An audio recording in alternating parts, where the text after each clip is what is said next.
বিয়েবাড়ি যখন খেতে আসি একেবারে মূল আকর্ষণই থাকে হচ্ছে গরুর মাংস। গরুর মাংস দেখলেই আমার একেবারে মনটা ভরে যায়। তো প্রথমেই যে প্লেটে পড়ে গেছে হচ্ছে বিভিন্ন প্রকার পিঠা, পান পিঠা, তক্তি পিঠা, এরপরে রাইস দিয়ে দিছে, তারপরে সালাদ দিয়ে দিছে, পেঁয়াজ মরিচ, হ্যাঁ, এরপরে হচ্ছে রোস্ট, মুরগির রোস্ট দিয়ে দিছে।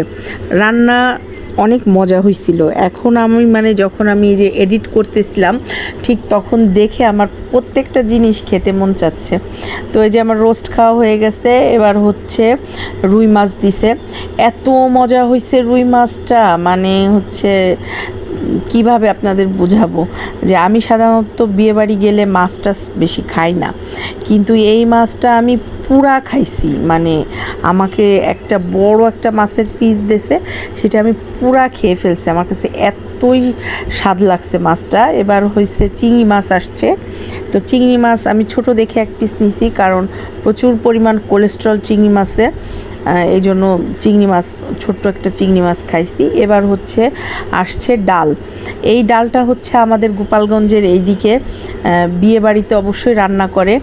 গরুর কলিজা, তারপরে যে ফ্যাপসা, এইগুলা দিয়ে ডাল রান্না করে, অনেক মজা এই ডালটা।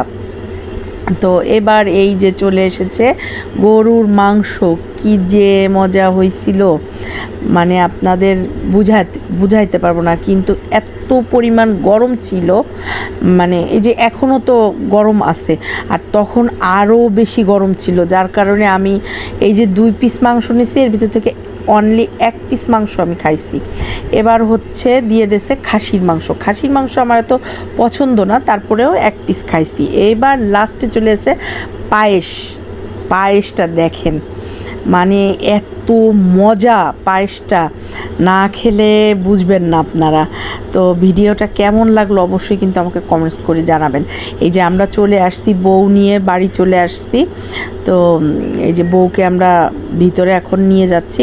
তো সবাই ভালো থাকবেন, আর নতুন যে বউ জামাই, এদের জন্য সবাই দোয়া করবেন। আল্লাহ হাফেজ।